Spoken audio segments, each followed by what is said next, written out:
सुप्रभात बच्चों। आज हम क्षितिज भाग 1 के पद्य खंड में से कवि माखनलाल चतुर्वेदी द्वारा रचित कैदी और कोकिला नामक पाठ का भावार्थ समझेंगे। कवि माखनलाल चतुर्वेदी जी का जन्म सन 1889 में मध्य प्रदेश के होशंगाबाद जिले में बाबई नाम के गांव में हुआ था। प्राथमिक शिक्षा के उपरांत उन्होंने घर पर ही संस्कृत, बंगला, गुजराती और अंग्रेजी का अध्ययन किया। किशोरावस्था में ही उन्होंने अध्यापन कार्य शुरू किया और राष्ट्रीय आंदोलन की अवधि में उन्हें अनेकों बार जेल यात्राएं भी करनी पड़ी। कवि का देहांत सन 1968 में हुआ। कवि की प्रमुख काव्य रचनाएं इस प्रकार हैं: हिम किरीटिनी, हिम तरंगिनी, माता, युग चरण, समर्पण, वेणु लो गूंजे धरा आदि। प्रस्तुत कविता में कवि माखनलाल चतुर्वेदी जी ने कैदी और कोकिला में अंग्रेजी सरकार द्वारा भारतीयों के शोषण और स्वाधीनता सेनानियों के साथ जेल में किए गए अमानवीय व्यवहार तथा यातनाओं का मार्मिक चित्रण किया है। जेल में कवि उदास और एकाकी जीवन जी रहा है। कोयल की मधुर आवाज सुनकर वह कोयल से अपने मन का आक्रोश, दुख और अंग्रेजी सरकार के अत्याचारों को व्यक्त करते हुए कोयल से कह रहा है। कवि कोयल से कहता है, क्या गाती हो, क्यों रह रह जाती हो, कोकिल बोलो तो क्या लाती हो, संदेशा किसका है, कोकिल बोलो तो। कवि जेल में बंद कैदी के रूप में कोयल से पूछता है, हे कोयल, तुम क्या गा रही हो? तुम बार बार रुक रुक करके क्या कहना चाह रही हो? तुम बोलो तो हे कोयल।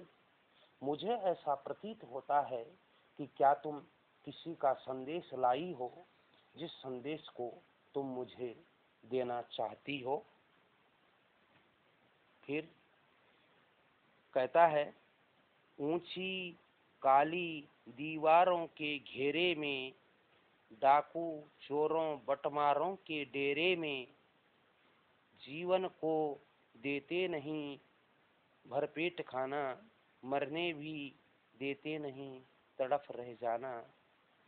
जीवन पर अब दिन रात कड़ा पहरा है, शासन है या तम का प्रभाव गहरा है।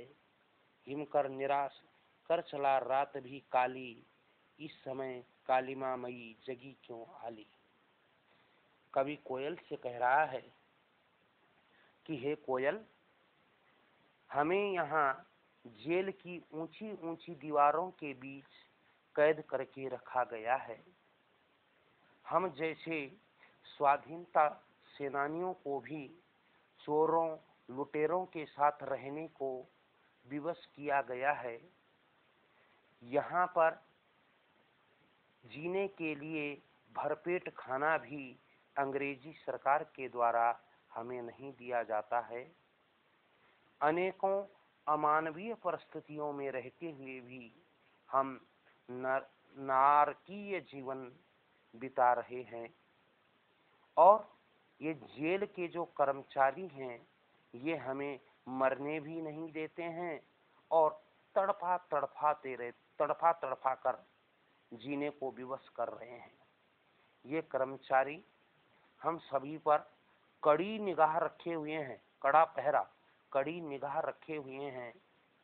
अब मैं इसे शासन कहूं या घोर अन्याय कहूं, मुझे ऐसा प्रतीत होता है कि चारों ओर अंधकार के इस समय में हिमकर यहाँ पर कहा गया है चंद्रमा के लिए।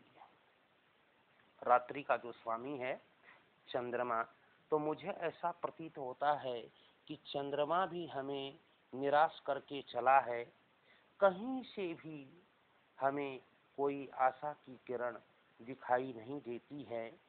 इसलिए हे सखी, ये जो आली शब्द आया है ये है सखी के लिए। हे सखी, हे कोयल, तू इस कालिमामयी वातावरण में हमें क्यों जगा रही है? क्या तू हमें देने के लिए किसी का कोई संदेशा लाई है? यहाँ पर कवि ने आधी रात के अकेलेपन की असहाय अवस्था का चित्रण बड़े ही सटीक ढंग से किया है। अनुप्रास और पुनरुक्ति प्रकाश अलंकारों का सुंदर चित्रण यहाँ पर कवि के द्वारा किया गया है। आगे कवि कहता है, क्यों हुक पड़ी वेदना बोझ वाली सी, कोकिल बोलो तो क्या लौटा। हे कोयल, क्यों हुक रही? हुकने से तात्पर्य है क्यों चिल्ला रही है। हुक, हुक एक शब्द है। हुक से तात्पर्य है इस प्रकार से चिल्लाना जिस चिल्लाहट से जो है दिल में बेचैनी हो जाती है, ये हुक है। तो क्यों हुक पड़ी? हे कोयल, तू क्यों चिल्ला पड़ी है वेदना बोझ वाली सी।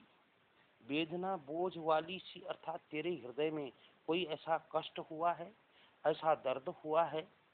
कोकिल बोलो तो क्या लौटा। हे कोयल, तुम्हारा तुम्हारा कौन सा जो सामान है, कौन सी वस्तु है, कौन सी वो चीज है जो तुमसे अलग हो गई है, तुमसे जिसे विलग कर दिया गया है, इसलिए तुम चिल्ला रही हो। फिर कवि कहता है कि मृदुल वैभव की रखवाली सी, कोकिल बोलो तो। हे कोयल, मृदुल वैभव एक शब्द आया है। मृदुल, मृदुल कहा जाता है कोमल के लिए। वैभव जो शब्द है वो है सुख समृद्धि का प्रतीक। तो अर्थात कवि का तात्पर्य क्या है कि ऐसे किन्हीं अत्याचारियों ने, किसी विदेशी शासकों ने अन्याय करते हुए तुम्हारा कोमल सुख समृद्धि को छीन लिया है जिसकी तुम रखवाली कर रही थी। हे कोयल बोलो तो। फिर कवि आगे कहते हैं कि क्या हुई बावली अर्धरात्रि को चीखी, कोकिल बोलो तो किस दावा नल की ज्वालाएं हैं दिखी, कोकिल बोलो तो। कवि कोयल से फिर से आग्रह कर रहा है कि हे कोयल, यहाँ पर एक शब्द आया है बावली। बावली से तात्पर्य है जो अर्ध विक्षिप्त हो जाता है, पागल, जो जिसे हम कह देते हैं कि हे कोयल, मुझे ऐसा प्रतीत होता है कि तुम पागल हो गई हो, क्योंकि अर्ध रात्रि में चीखी तुम इस आधा रात्रि के भयंकर अंधकार में चिल्ला रही हो। हे कोयल बोलो तो किस दावा नल की ज्वालाएं हैं दिखी। एक शब्द आया है दावानल। अब दावानल कहा गया है जंगल में लगी हुई अग्नि को। अग्नियां तीन प्रकार की होती हैं। एक को कहते हैं दावाग्नि, दूसरी को कहते हैं बाड़वाग्नि, और तीसरी अग्नि को कहते हैं जठराग्नि। तो ये तीन प्रकार की अग्नियां होती हैं। दावाग्नि, जब जंगल में जो बांस के पौधे होते हैं, जब हवा चलने पर वो बांस आपस में रगड़ खाती है तो उसके कारण जंगल में आग लग जाती है, उस आग को हम कहते हैं दावाग्नि। बाड़वाग्नि, जब जंगल में समुद्र में जब तेज हवाएं चलती हैं और जल में प्रवाह होता है, तो जब विस्फोट होता है जल में, तो जिसे कह देते हैं कि ज्वालामुखी विस्फोट, तो उसे हम जो समुद्र में जो आग लगती है उसे कहा जाता है वाड़वाग्नि। और एक होती है जठराग्नि। जठराग्नि जिसे हम कह देते हैं कि हम जब भूखे होते हैं तो उस समय कहते हैं भाई बहुत पेट में बहुत आग लगी है। आग लगने से तात्पर्य क्या है, हमारे पेट में भी एक अग्नि है। जितने भी जीवित प्राणी हैं उनके शरीर में एक विशेष प्रकार की ऊष्मा है जिसे हम जठराग्नि कहते हैं। तो कवि का तात्पर्य कहने का है कि हे कोयल, तुम्हें किसी को हो सकता है इस रात्रि के समय में तुम्हें जो है किसी जंगल में आग दिखाई दी हो, इसी कारण से तुम चिल्ला रही हो। फिर आगे कहता है, क्या क्या देख न सकती, क्या देख न सकती जंजीरों का गहना, हथकड़ियां क्यों यह ब्रिटिश राज का गहना, कोलू का शर्रक चूं जीवन की तान, गिट्टी पर अंगुलियों ने लिखे गान। हूँ मोट खींचता लगा पेट पर जुआ, खाली करता हूँ ब्रिटिश अकड़ का कुआं, दिल में करुणा क्यों जगे रुलाने वाली, इसलिए रात में गजब ढा रही आली। अब कवि पुनः कोयल से कहता है कि हे कोयल, तू जो इतनी जोर से चिल्ला रही है तो क्या तुझे यह नहीं लगता है, देख न सकती जंजीरों का गहना, तुझे ये जो मेरे हाथों और पैरों में ये जो हथकड़ियां और बेड़ियां पड़ी हैं, ये लोहे की जो जंजीरें पड़ी हुई हैं, ये तुझे दिखाई नहीं दे रही हैं। इन्हें कवि ने गहने से घोषित किया है कि ये क्या है, ब्रिटिश राज का गहना। ये ब्रिटिश राज के आभूषण है, ब्रिटिश अंग्रेजी सरकार के द्वारा दिए गए हमें ये आभूषण हैं जिन्हें हमने पहना हुआ है। हथकड़ियां क्यों, यह ब्रिटिश राज का गहना, ये हथकड़ियां नहीं है। हमें तो ये प्रतीत होता है कि ये ब्रिटिश शासन ने जो हमारे हाथों में हथकड़ियां दी हैं ये गहने के रूप में हैं।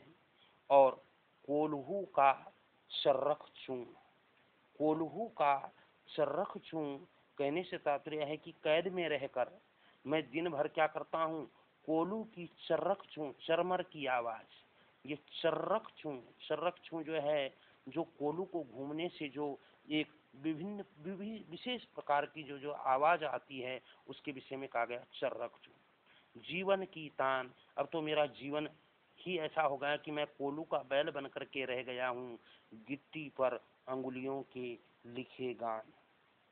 और इस स्थिति में मुझे सिर्फ कोल्हू की चरमराहट की आवाज ही सुनाई देती है और कुछ भी मुझे सुना ही नहीं दी जाती है।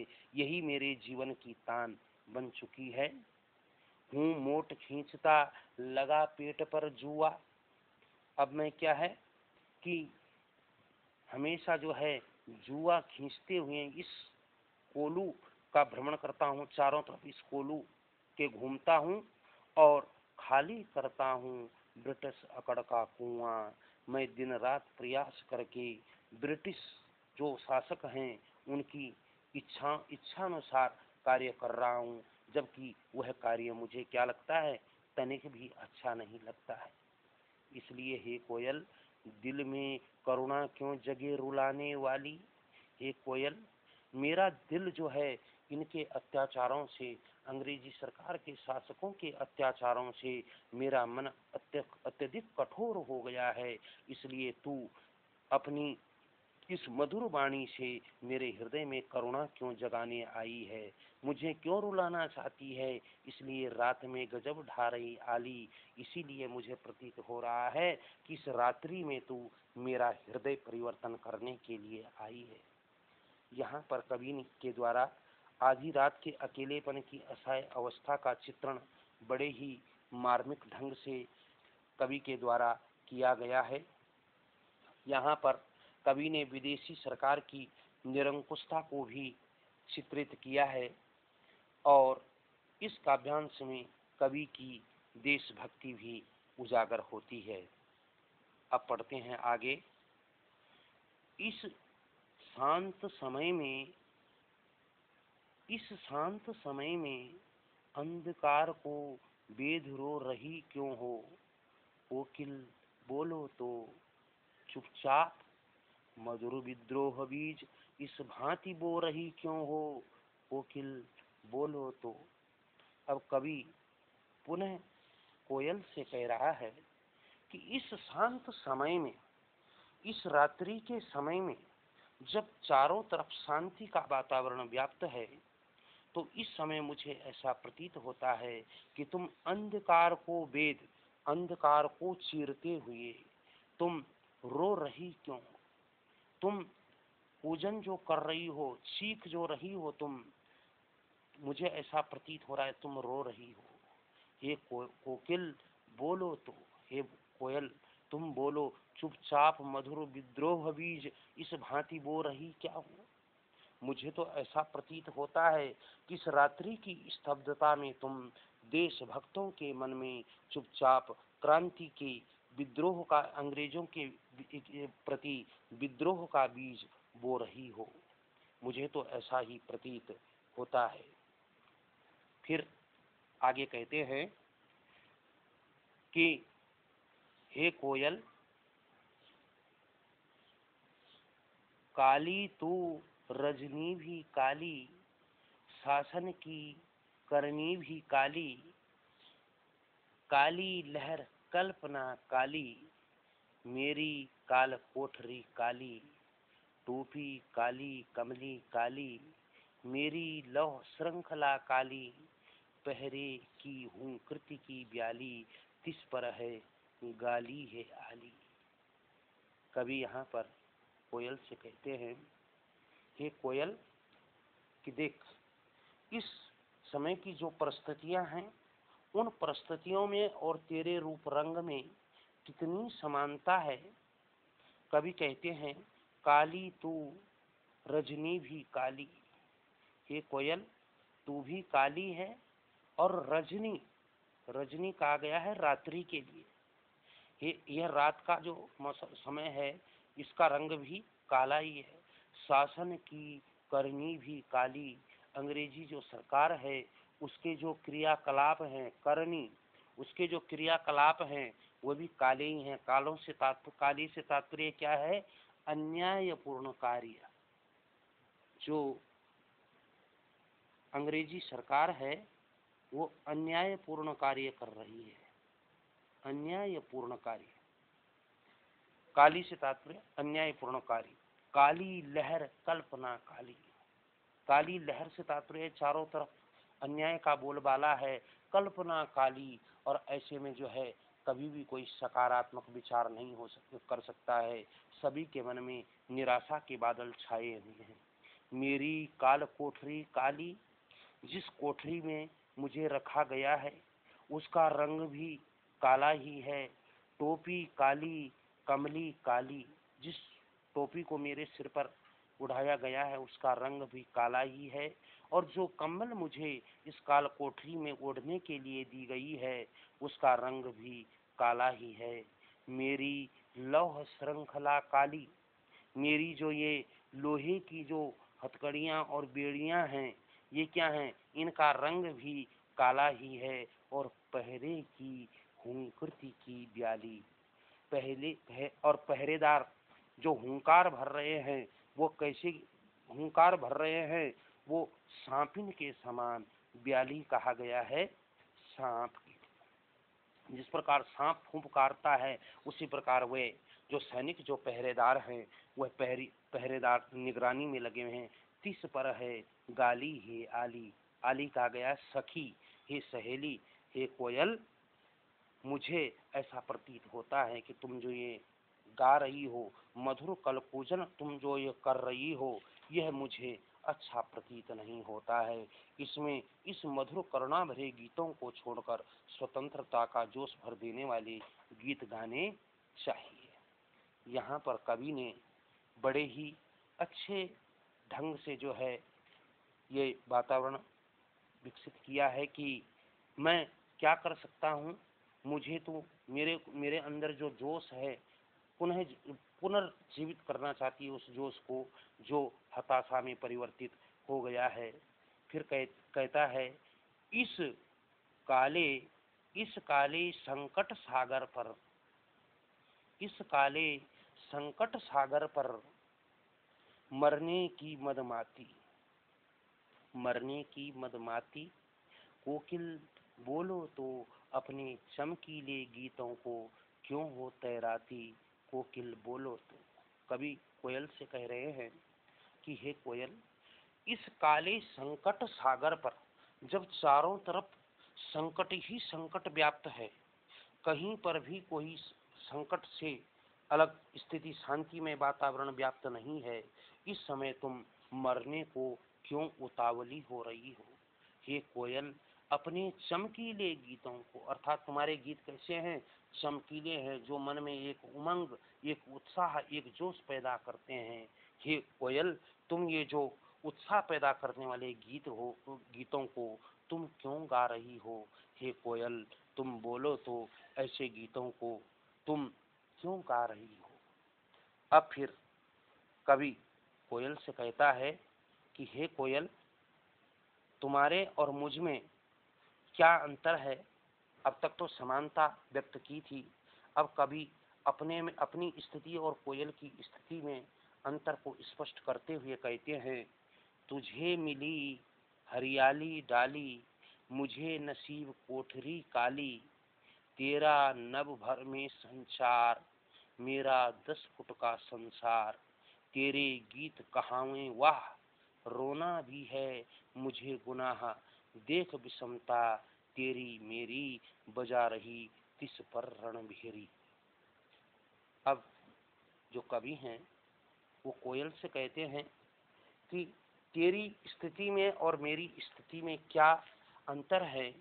तुझे मिली हरियाली डाली, तू स्वतंत्र है, तू इधर उधर मन इच्छा से घूम सकती है, उड़ सकती है, एक डाली से दूसरी डाली पे, हरी भरी डाली पर कूद सकती है, लेकिन मुझे नसीब कोठरी काली, मैं तो सिर्फ इस काली कोठरी में कैदी का जीवन व्यतीत कर रहा हूँ, ये मैं इस कोठरी से बाहर नहीं जा सकता हूँ।